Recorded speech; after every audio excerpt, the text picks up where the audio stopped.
Hello everyone, this is International Master Oladakwadu, and this is a sequel to the game I did recently, which was I think it was a game between Hans Niemann and Kurobo from the just concluded Tournament of Peace chess.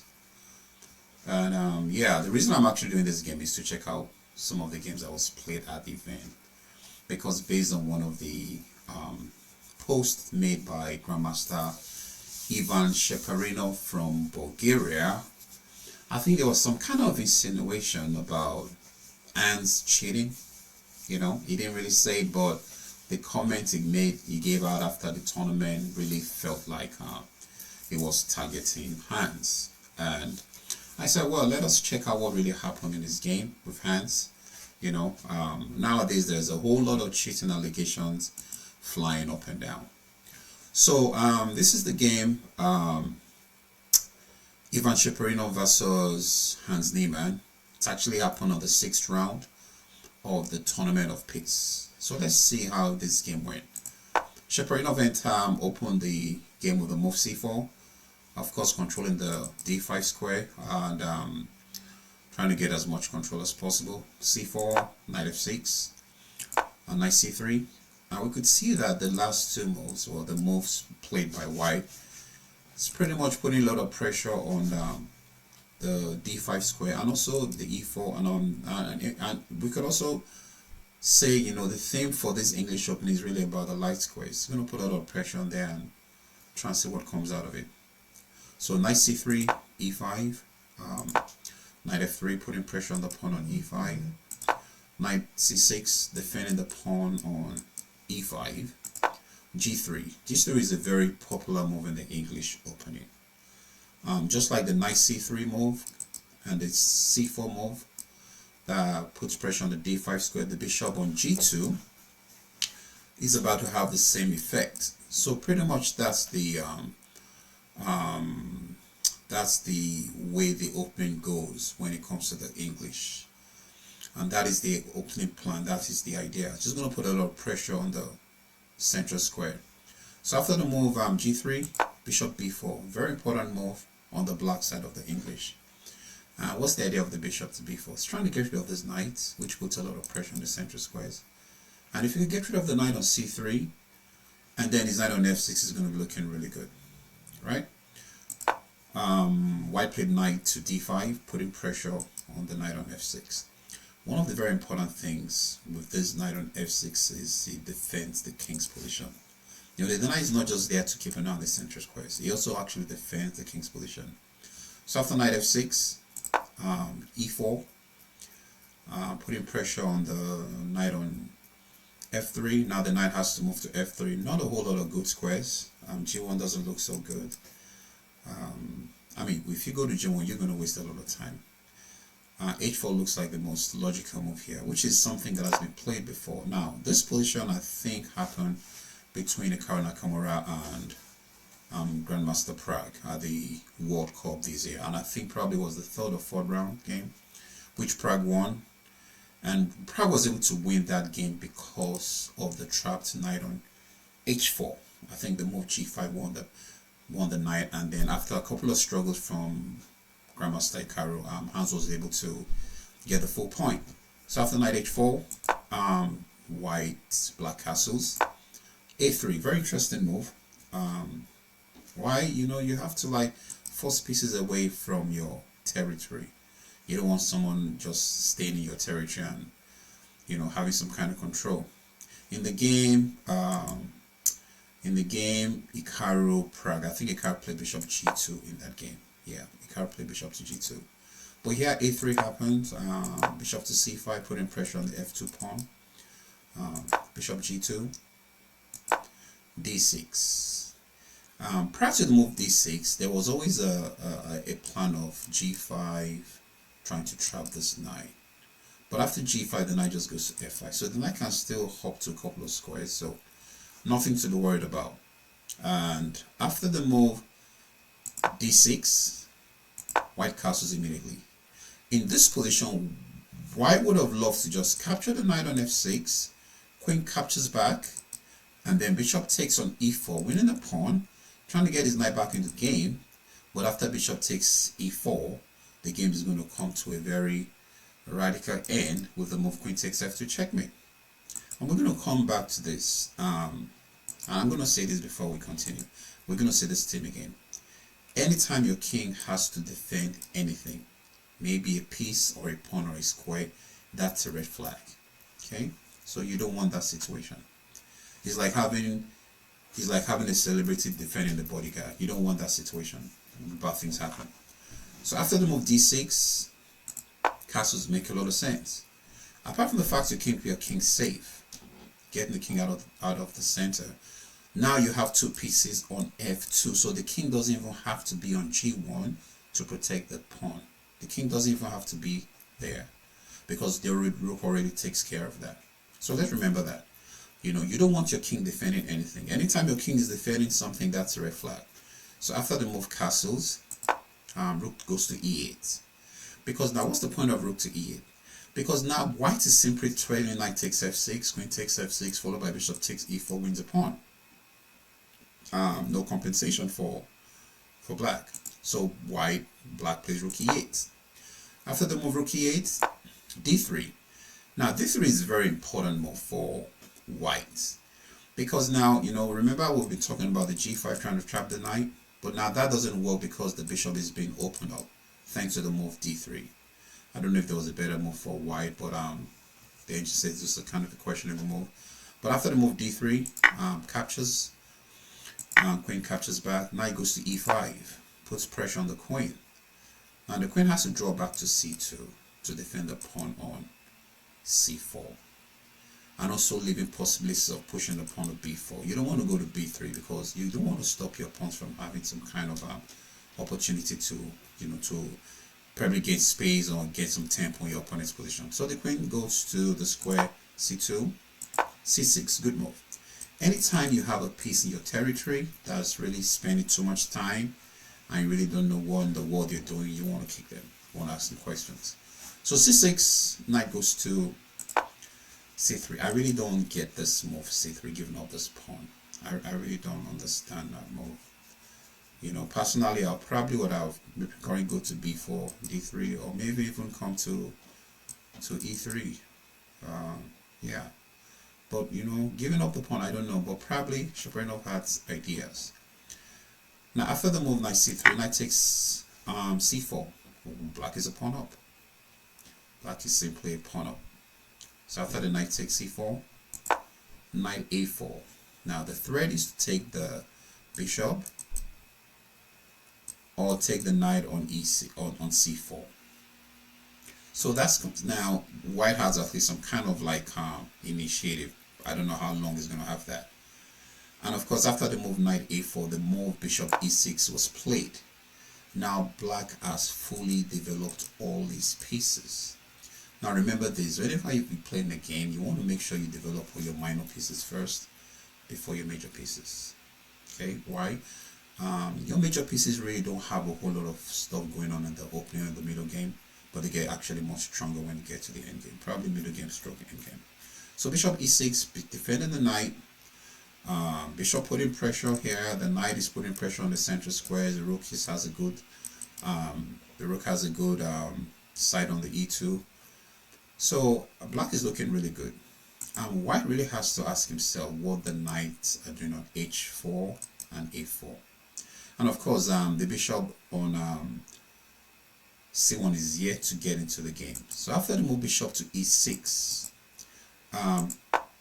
white plays rook d1. I really don't like that move, and I'm going to say why. Now, I don't know why. I think bishop fg5 might be a good move. I mean, you know, putting pressure here, you know, followed by rook d1. I mean, looks good. Bishop g5. You know, like I said earlier, you know, when you're playing, you always tell your students, get all your pieces into the game as quick as possible, right? And there are two things wrong with the move rook d1. Two things. The most important one is the f2 square is really, really weak. Why? Because the king is the only piece defending f2, which is being attacked by the bishop on c5. When you have a king that is defending a piece, a pawn, or a square, that's a weakness. Bad things are going to happen. And another thing I actually always advise my student, if you're trying to avoid making a bad move, make the move that you're supposed to make. Make the normal moves. What do I mean by the normal moves? Now, if you ask yourself in this position, like I said earlier, black has developed all his minor pieces. We cannot say the same thing for white because he has a bishop on c1. So you want to get the bishop into the game. Get the bishop somewhere where he's doing something. Now, d2 doesn't make any sense because you don't want to give up your bishop for a knight, you know, just like that in a position that can really get open. You don't want to move your bishop to e3, you're just going to lose a pawn, probably lose an exchange because after bishop takes, pawn takes, knight takes, attacks the queen and the rook. So you don't want to go to e3. Bishop f4 is a possibility, bishop g5 is a possibility. Now, note, Ivan Cheparinov, even though he's a 2649, I know at some point in time was a 2700. You know, so there are some very basic things you don't just want to, you know, you don't want to ignore, because when you ignore them, it doesn't matter how great you are as a player, you're probably gonna get punished or pay some price for that. So here I probably would have played bishop g5. I don't even know. I don't know if it's. I mean, there are no immediate threats on white's position, so there's nothing wrong with moving the bishop to g5, rook d1. Just trying to get your pieces in good squares. And at some point in time, you can always take the bishop. Because though you're pawn down, if you can grab the bishop, pull the pawn to c5, your bishops are going to look really good, especially with your rook on d1. Your position won't be so bad, you know. And black will just have to prove why the pawn is really such a big deal. And of course, we also have to keep an eye on the bishop on g2. Actually has a very, very strong diagonal. So in this game, the move rook d1 was played. Like I said, very bad move, because now the f2 pawn is only defended by the king. Well, guess what? And what's the idea of the rook d1? Knight takes c5. Okay, now, well, I wouldn't say, you know, in Nigeria I would say this is an Olemare move. This is not really an Olemare move, because it's a very direct threat of knight takes c5, just winning the piece. So Anthony, I say, you know what, you really want the bishop? Well, guess what? You can have it. Bishop takes f2 check. Now, what does black get for that pick sacrifice?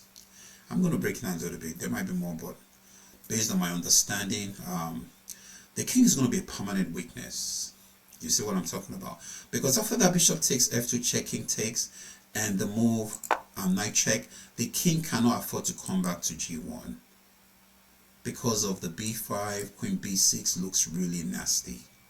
Okay, now white really has to ask himself, what exactly is going on with all the pieces of the queen side that are not really in this game? They're in this game, but they're really not in this game.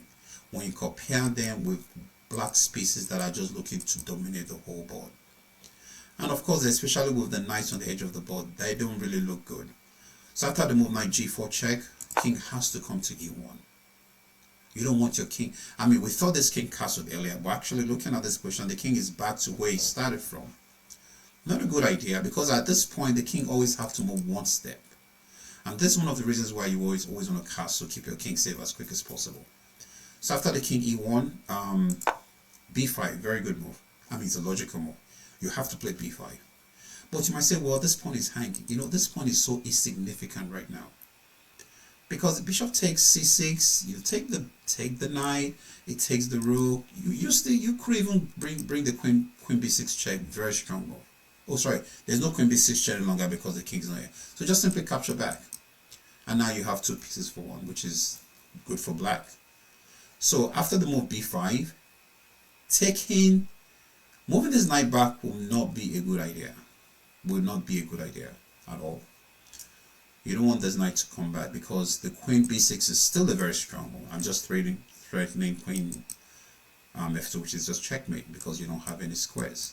Another thing we also want to remember is whenever we have a position, we always want to keep our eyes on the king's mobility. When you have a king that really don't have a whole lot of squares to move to, it's a red flag. Right now the king can only go to the square f1. So if I can give a check defending the f1 square, that's going to be a mate.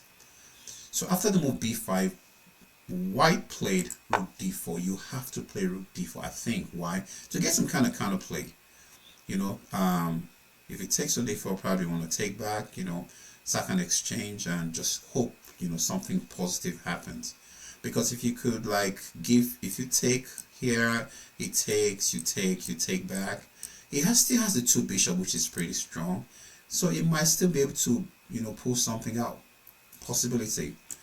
But Hans wasn't having that. Hans threw the knight into the position, knight e3, creating a threat on the queen, pressure on the bishop on g2, and then just occupying the e3 square. And like I said earlier, anytime your opponent has a piece in your territory, you have to ask questions. Because if you don't, they're going to just do more than what they intended to do at first. So now bishop takes e3, knight takes on e3, and queen c3.